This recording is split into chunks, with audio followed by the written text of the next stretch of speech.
Samantala, dumulog sa sangguniang bayan ng Tayug ang ilang mamimili hinggil sa umano'y magkaibang presyo ng mga bilihin na nakadisplay sa shelves sa binabayaran sa counter o cashier. Dahil dito, pinulong ang mga kinatawan ng malalaking supermarkets sa bayan upang talakayin at bigyang linaw ang issue. Pinaliwanag dito na dapat sundin ang mas mababang presyo kahit pa mas mataas ang halaga na lumabas sa cashier ayon sa panuntunan ng Department of Trade and Industry or DTI.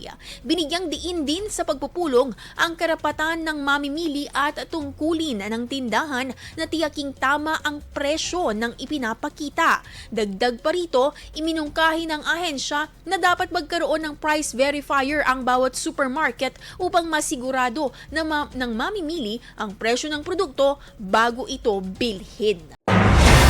IFM News. IFM News. IFM News.